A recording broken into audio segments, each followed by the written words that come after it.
Are you ready? The Christmas countdown's on at JCPenney. Through Saturday, use your coupon and dash away with very merry savings on last-minute gifts across the store, like fine jewelry stocking stuffers up to 70% off after coupon, and save up to 50% on comfy, stylish outerwear for the whole fam. Add curbside pickup to make your trip extra quick. We got your holiday. JCPenney. Offers good on select items through 12/24. Exclusions apply. See store or jcp.com for details.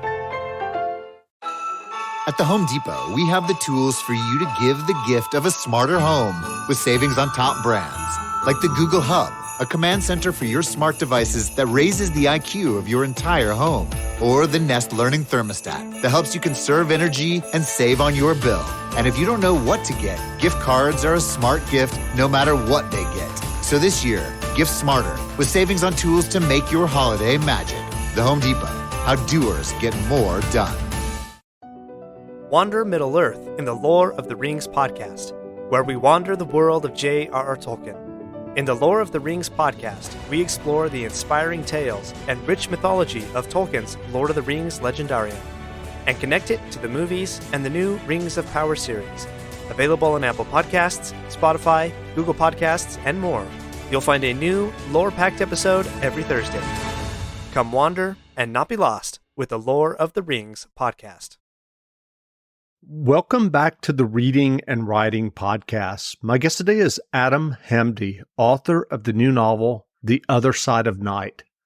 Best-selling author James Patterson wrote about the novel. I couldn't stop thinking about the story's incredible twist, like no crime novel I've ever read. Adam, welcome to the podcast. Thank you very much for having me, Jeff. Absolutely. Well, if someone listening hasn't yet heard about your new novel, The Other Side of Night, how would you describe the novel? It is a mind-bending human experience. It's designed to be a journey for someone to go on, so you actually reach the other side of night, just as much as it is, intended to be an entertaining read. And I'm curious, do you remember the original idea or impetus that led you to write The Other Side of Night? Absolutely, yeah. The book was inspired by a question that our middle son asked when we were out walking in the Peak District, which is a beautiful inland cliff in the heart of England. And he was 8 years old, and he asked me a question which I can't talk about because it's a bit of a spoiler for the for the book. But I just stuck with me, and I just thought, there's an incredible story here. There's, that is just such an amazing question for a kid to ask. I just thought there's a book or a movie or something here, and I just started working on it straight away.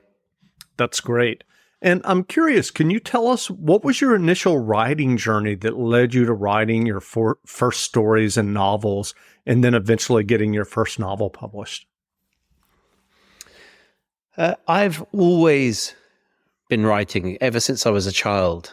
Just writing stories, plays. It's just been a passion of mine. We moved around a lot as a child, and so I was always having to make new friends, and it was easiest for me to carry my friends around with me in a notebook.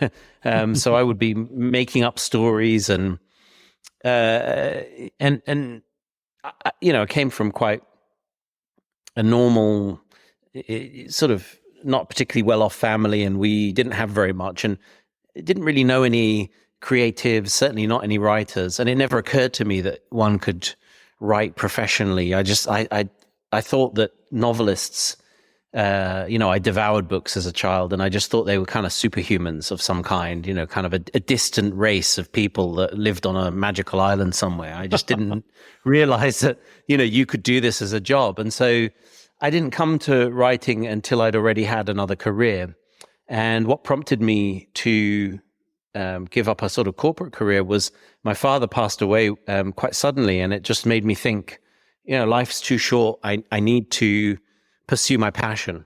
And so I started writing screenplays, and I'd always been fearful of books because I think the novelist it's quite a special position to be in, because you're directly interfacing with the reader's mind, and you're conjuring imagery and emotion without the interface of a screen or music or anything. You're using words to create an entire experience.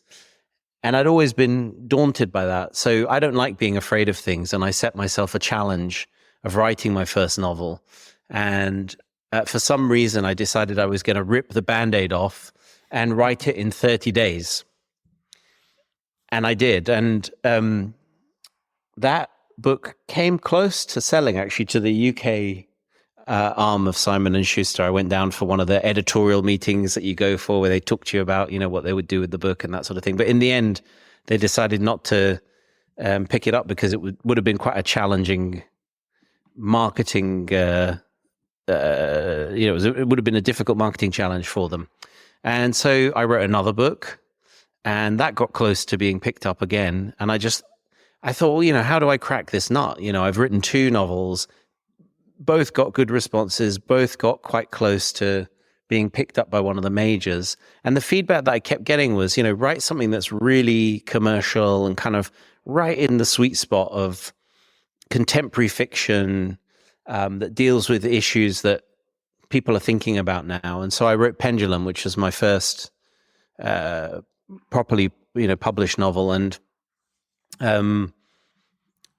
And actually, I'd become so discouraged by the experience of having 2 books get so close that I was, at the same time, I was commissioned to adapt David Mitchell's novel Number 9 Dream for the screen. And I was halfway through Pendulum, and I just said to my agent, look, I'm going to be tied up writing this screenplay for a while. Why don't we just submit the partially complete manuscript and see what people think? And if people are interested, I'll finish it. And if they're not, we'll know without me having to finish the rest of the book. And my agent was really against that, but it worked. We sold a trilogy of books actually off the first half of Pendulum, and it was just an overwhelming experience to suddenly, to go from kind of being disheartened and despondent about it to, oh my God, somebody really likes it and, wants me to publish it. First, of course, I had to finish the book. Well, that must have been really tough, though, to get so close 2 times. What kind of kept you going? I know people who've written 7 novels before getting published, 5 novels before getting published. It's just, I think the only person that can really stop you from being an author, the only person that can decide whether you fail or not at your task is you. It's a very empowering thing. If you keep going, if you persist, if you try and understand what it is that you're doing wrong or what it is that isn't quite hitting the spot, you can address that. And for me, it wasn't the writing, it wasn't the characterization. I was mashing up genres. I was putting together sci-fi with espionage, with action thriller. I was kind of mashing up too much, and it was making it difficult for publishers to understand where to put me as a debut. And so with Pendulum, I wrote something that was very clearly in a category that publishers could market. And so, it was it was disheartening to come so close, but it was also encouraging because I could fix the problems that they raised, and it worked. That's great. Well, I know that you have co-authored a couple of novels with James Patterson. I'm curious if you can talk about it. How did that opportunity come about, and what was the co-writing process like?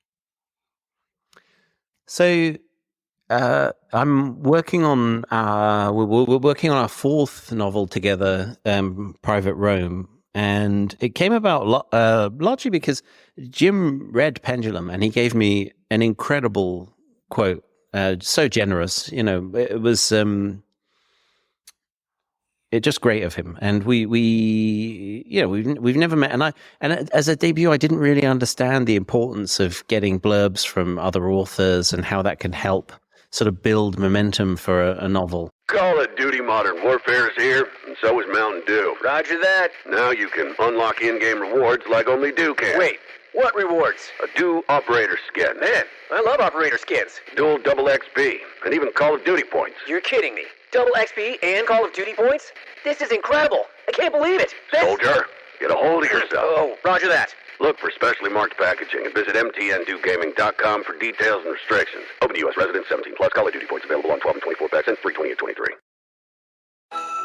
At the Home Depot, we have the tools for you to give the gift of a smarter home with savings on top brands, like the Google Hub, a command center for your smart devices that raises the IQ of your entire home, or the Nest Learning Thermostat that helps you conserve energy and save on your bill. And if you don't know what to get, gift cards are a smart gift no matter what they get. So this year, gift smarter with savings on tools to make your holiday magic. The Home Depot, how doers get more done. Meet the One for All card. Perfect for Aunt Edith, your dog walker, and even what's-his-name. With over 100 great brands and no fees, it's the one gift for all. Available in stores and at giftcards.com. And my editor had kind of managed to get this amazing blurb from Jim. And so I knew that he liked my writing, and I set up, co-founded a festival in London, and one of the people on our advisory board was an editor at Jim's Publishers in London, and basically there were just some conversations that were had, and one day I got a call from my agent saying, they've talked about you and Jim really likes your stuff. Would you like to co-write with him? And it's just not an opportunity that you say no to. And it's been an amazing experience. I have learned so much from it. And his, he gets, stick sometimes, but I think he's a phenomenal writer, and his focus is on giving readers a really awesome experience. He tries to make his books accessible and entertaining. And I just think that's something really valuable that every single author can learn from. Kind of whatever you're writing, whether it's, high-end sort of literary fiction, it's that idea of having the reader at the heart of the experience, and making them all important. And I think Jim does that brilliantly. That's great. And I'm curious, are you still writing screenplays? Yes, I am. I've just delivered a TV pilot for a US and a UK production, two production companies who are working on a original thriller concept that I've come up with. So yeah, I do. My focus is mainly on novels at the moment, but I still do. I'd say probably about 20 or 30% of my time is spent on screen at the moment. And I'm curious, because screenplays are a very structured form. How do you feel like that impacts your novel writing? Are you someone who does extensive outlines before you write the novel? I am. I didn't used to be, and everyone has their own thing. And I always say, whatever works for you as a writer, just take time to know yourself and figure out what works best for you. I started off my first 3 novels I wrote without planning them. I had a rough idea and I just started writing, and they were incredibly challenging to edit. And when I started working with Jim and I saw his process and how he likes to, see his books plotted out, and I just thought, wow, this is really clever. And it was basically what you do with film and TV. You always start with, an outline, a beat sheet, synopsis. You build from humble beginnings because it's easy to work with small amounts of content. And if you do the same with novels, you build from 1 page to 5 to a 20-page outline, chapter by chapter, and you can cut things. You can cut the chapters really easily, move them around, shift what happens to characters and that sort of thing much more easily than you can when you've got 100,000 words to edit and you need to make changes with something of that scale. So I found that my writing process has got better, and I think, ultimately readers have to be the judge of this, but I think the quality of my work has improved as well as a result, because I'm doing all of the hard work up front, and then I can focus on the kind of the the quality of the writing, the quality of the characterization, and all the things that I think just make a novel so much richer. And that's what I love about novels versus screenplays. I love playing with language and exploring the kind of limits of what you can do in terms of creating emotion, imagery, characterization in novels. And it's a sort of freedom that you don't have in screenplays. Sure. Well, I'm curious, what writing advice would you offer for those who are working on their own stories or novels? I would say, I mean, there's loads, but I would say live an interesting life. I would say live an interesting life. People say read. I think that's a given. If you're a writer, you should always be reading. You need to see what other people are doing, how people use different techniques. And that all kind of feeds into your own style. And it's important to get to know yourself as a writer and figure out what works best for you. But I would say a really key thing to do is to live an interesting life. And it doesn't mean you have to be a spy or jump out of airplanes or anything like that. Talk to people. It's amazing what you can pick up in terms of stories, anecdotes, character, just by talking to people. And people who sort of stick in my mind are, I went and interviewed a serial killer in Britain's second highest maximum security prison. And that was an experience that I'll never forget. I've spent time with former and serving espionage agents and spoken to them in some detail about their experiences. And you can learn so much that just adds to the quality of your work. And also if you're, in your own life, if you've got things that you've experienced or skills that you've acquired, they can just add such richness to your writing. So I would try and live as interesting a life as possible. That's great. Well, I'm curious, what novels or nonfiction books have you read recently that you enjoyed? I think I've recently read A Twist of the Knife by Anthony Horowitz, which is just such an inventive murder mystery series where he's paired himself as a character in the novel with a detective, Hawthorne, who they kind of, go around solving crimes together. And when I first heard about it, I thought, oh, that sounds quite odd, but it works brilliantly. And I think it's an incredibly brave author who puts themselves in their own work and is so sort of self-deprecating and funny about themselves in the novel. And it's kind of playing with boundaries of truth and fiction and it's just such an entertaining series. So that's one that's really stuck in my mind recently. That's great. Well, where can people find you online if they'd like to learn more about you and your novels? I have my website, adamhamdy.com, and I'm also on Twitter as Adam Hamdy. If you just look for my handle is Adam Hamdy. And I'm also on Instagram now, which I was talked into joining, and I'm on there as Adam Hamdy author. Yeah. So I think, social media is now a full-time job for authors. I'm thinking about cloning myself, just somebody who could do all of the selfies and all the things that you're expected to do now. And start a TikTok account. Oh, no, please. Everyone keeps saying, it's really, TikTok is where it's at now. And it's like, oh, no, please don't say that. Yeah, as soon as you create one, it'll be another platform. I know. Great. Well, again, we've been speaking with Adam Hamdy, author of the new novel, The Other Side of Night. The novel is on sale now, so go buy a copy. And Adam, thanks a lot for doing this interview. Oh, Jeff, it's an absolute pleasure. I really enjoy it. So some great questions. Great. Hey, are you ready? The Christmas countdown's on at JCPenney. Through Saturday, use your coupon and dash away with very merry savings on last-minute gifts across the store, like fine jewelry stocking stuffers up to 70% off after coupon, and save up to 50% on comfy, stylish outerwear for the whole fam. Add curbside pickup to make your trip extra quick. We got your holiday. JCPenney. Offers good on select items through 12/24. Exclusions apply. See store or jcp.com for details.